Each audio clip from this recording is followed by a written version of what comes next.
Hey, how's it going? My name is Andy Monroe. Welcome back to the YouTube channel. In this video, I'm going to be walking you through how to network at events from the perspective of an event planner. So recently, I've been doing a lot of research on YouTube, and I've found a lot of videos by people who are actually doing the networking, talking about how to network, which totally makes sense, checks out. If you're the one that's doing the networking and something's working for you, something's not working for you, then yeah, make a video about it.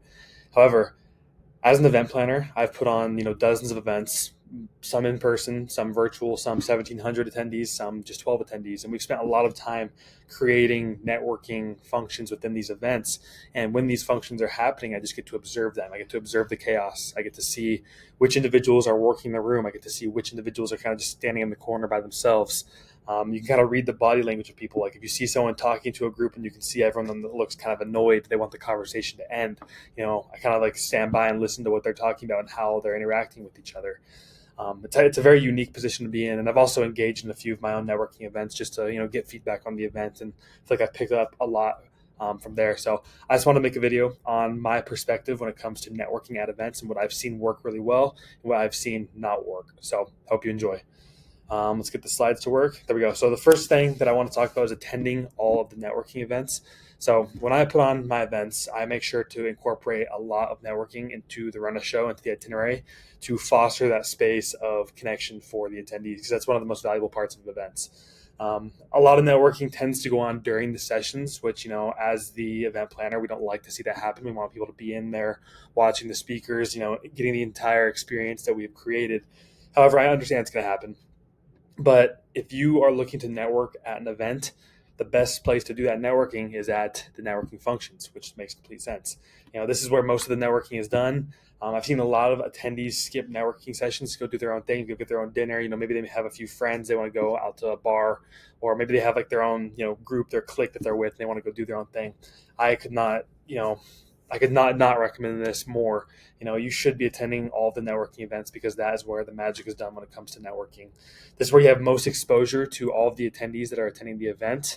One more thing I want to say here too is, when people are attending a networking event, they come into the frame with the frame of mind they are going to be networking. Like, okay, I'm going to be talking to 50 people tonight. I'm ready for that. I see a lot of people at events. I try to flag individuals down in the hallway who are maybe going to get a meal, maybe going to take a break in their hotel room, maybe get a coffee. And it's pretty annoying to get flagged down when you're like trying to do something. And that's not a great way to, start a connection. Like maybe sometimes it works out, but usually it doesn't. And I see a lot of people do that. And even like, the networking that goes on outside of the sessions, it's not the highest quality networking. And a lot of people don't look like they want to be there. They just got flagged down while they were kind of like going to the bathroom or going to get food, whatever it is. So I would recommend that if you're going to an event, don't be the guy that flags people down in the hallway unless it's someone that you really want to talk to or like a speaker or something, then shoot your shot. But I would recommend trying to maximize the time that you have at these networking functions because people are going to be in the frame of mind to connect and to talk to people. So if you walk up to someone and flag them down at a networking function, they're not going to mind as much. But if you do that in a hallway when they're trying to go get coffee, it might be pretty annoying. So the next thing I want to talk about is getting people to talk about themselves. Now, if you've read How to Win Friends and Influence People, this is like straight from the book. This is the entire premise. But you just want to get people talking about themselves. And you can do this by asking questions, being curious, but it also has to be genuine because people will sniff it out from a mile away. It also just doesn't feel good. I feel like I've been in situations where I've been trying to be the one asking questions, and sometimes I'm not really interested in what this person's talking about, and I keep asking questions, and it just feels bad from within. But people can also tell when you're not actually engaged and you're just trying to influence them by just like asking them all these maybe it's questions that don't really make sense. Like you didn't really listen to what they were saying, and then you just like follow up with another high level question that's very broad and vague. So just make sure you be genuine when you're doing this. But if you get someone to talk about themselves, and I'm talking like 80% of the time, if you do 20% of the talking and they do 80, they're going to view your interaction in such a positive light. Because people at the end of the day love to talk about themselves. They love to brag what they're doing, their family, their wife, their husband, their kids, whatever it is. People like to talk about what they're doing, what they love, what they cherish. If you can get them talking about that, they're just going to view you as an amazing person, and they're going to view the conversation as such a positive experience. And what you can do when you're doing this actually is like speak to the best traits of the individual that you're talking about. Maybe somebody is a fantastic capital raiser and you're at a networking event and you start to learn how much they've done with capital raising, and you can keep like going down that rabbit hole of capital raising and be like, wow, you've raised, 100 million over the last 12 months. Like that's incredible. Like, can you tell me more about that? and then maybe be like they tell you a little bit more about their strategy. And you can say like, okay, so like when you're actually in the room pitching investors, like what's your strategy? Like this is so fascinating. If you keep going down this rabbit hole and like kind of position them as an expert on a certain topic, they're gonna like I said before, they're just really gonna enjoy talking about that, and it's gonna amplify their energy. They're gonna be enjoying the energy they're getting from you. And as we all know, like conversation is just an exchange of energy. We're just sending energy back and forth between each other.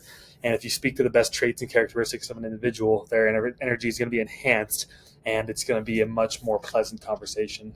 And also just make them feel comfortable. If you approach every conversation like you're in the driver's seat, you're going to be, okay, I'm going to be the one that's asking questions, and I'm also going to be one that makes the person and the people feel comfortable. And just be in the driver's seat of the conversation as well. You can just relax your body language, like don't be stiff, don't be fidgety, just kind of like exist. And also, if you feel uncomfortable, just like experience that as well. Like it's normal to be uncomfortable when you are talking to other people, especially people you don't know. But the key is like making other people feel comfortable. Maybe that's just like accepting, the uncomfortable feeling of the conversation. But if you can make others feel comfortable and they'll open up to you faster, that's also going to make them view you in a more positive light. The next thing is don't be transactional. This is pretty simple. I don't really need to go that deep into it, but nobody likes somebody that they feel is just talking to them for some sort of ROI or some sort of return. I've actually experienced this quite a bit as an event planner. So I'll be at one of my events and I'll be talking to an attendee, and they probably mistake me for an attendee, and they will walk up and be like, oh, like, how much money do you manage? If we're talking about like financial events. And I say, oh, I actually don't manage. I'm not an asset manager. I'm an event planner. I put on this event, and you can just immediately feel like the respect just like go out the window. Which to them, I get, whatever makes sense. If you're trying to go raise money, like you go do you. But for me, like I value like genuine connection with individuals. And I feel like everyone has something to learn. Like I could have learned something or a lot from him, but he probably could have learned a lot from me. From my experience in the events industry. And it just feels really bad when you're talking to someone and then they realize they can't transact something from you, and they just kind of leave the conversation or check out. So my overall advice for people that are networking at events is just to be genuine, like genuinely connect with people, try to build relationships, try to make friends, try to provide as much value as possible. And this will yield a much higher ROI than just a transactional conversation, because people don't like that. That's not what humans are programmed to do. Up next is just connect people. So if you are at an event and you are in the position where you can connect two people, maybe just to roll with the financial examples, but maybe you are talking to a fund manager who is looking to deploy capital, and then you're looking for a fund manager who's looking to raise capital. And like, oh, these two guys are in the same asset class. One needs money, one's giving away money. I'm just going to go connect them. And you connect them, and they are going to immediately like. First of all, it's just so valuable. Like you're providing so much value to both of them. They're going to be so grateful for that. And being the middleman puts you in a very valuable position, like just because of how much, like I just said, how much value you are delivering. And the individuals involved will just remember you as the person that connected them, especially if the experience is positive and valuable. They're just gonna, they're gonna view you in a more positive light, and they're gonna be very grateful for you for doing that. And you're probably gonna make a much deeper connection with both individuals because you connected them with somebody that was able to help them out. And reciprocity is also at play here. If you do this for somebody, um, the heuristic of reciprocity says that down the road they're probably going to feel obligated to do something in return.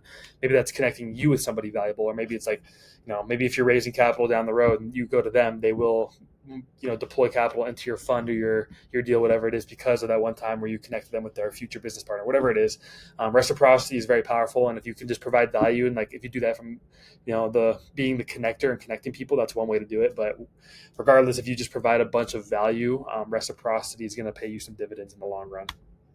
And then don't be cliquey. I see this all the time at events, and people usually come with their friends, they come with their coworkers. If you do that, try to separate yourself. Try to go out and meet people. If you came to the event just to talk with your coworkers, then why did you come to the event at all? You could just do that at your office, every single day. One thing I want to say about this too is when you are in a group, say you come with 5 of your coworkers and all you guys do is just roll around together. You're just like, a mob. that's very intimidating for others. People aren't going to come up to a group of people and like cold introduce themselves because it's scary. Maybe a few people do that are extreme extroverts, but most people are just gonna be like, yeah, nah, like that's a group, they're intimidating. I'm just gonna go talk to this person over here who's like, maybe it's 1 to 2 people that are more approachable. So if you can like fraction off from your group and go and approach people and like let people come to you. Just like if you stay in your group the entire time, you can't expect to meet a lot of people and foster new connections, and you also can't expect people to come up to you. So, just a warning. And then the last thing I want to talk about, just a little bonus, is if you have the means, if it's something that you want to do, buy the VIP tickets. Um, as an event planner, we design our VIP networking experiences to be extremely valuable because we want to deliver on the promise of somebody being VIP. We want to give them a VIP experience. So the networking is way better. The networking is much higher quality. Everybody in the room is somebody that you want to be talking about. Not saying that people like general attendees are someone that you don't want to talk about, but if you go into a room of, I'm just going to keep rolling with the financial example. But if you go into a room of 1,000 fund managers, but only half of them are managing money, then it's like one out of every 2 conversations might be a good connection to build, but also might not be somebody that you would do business with. However, if in a VIP networking session, if there's 300 people, but all 300 people are managing money, it's going to be a very valuable room to be in, and you can still develop strong connections there. But it's more likely that you'll be able to do business with someone down the road in those rooms. So we design our VIP experiences to be extremely valuable. So if you can, I would definitely recommend buying VIP tickets because it'll give you a much better experience, especially when it comes to networking. So that's all I had. Just wanted to kind of give you guys a rundown of how I view networking and some tips and tricks I've seen work at events and also some stuff that I've seen not work at events. Hope you enjoyed it. If you have any other networking strategies that you use at events, I would love to see them down in the comments. And if you can, also subscribe to this YouTube channel, like the video, drop a comment. It really helps get this video out there. So I appreciate it, and I will see you in the next one.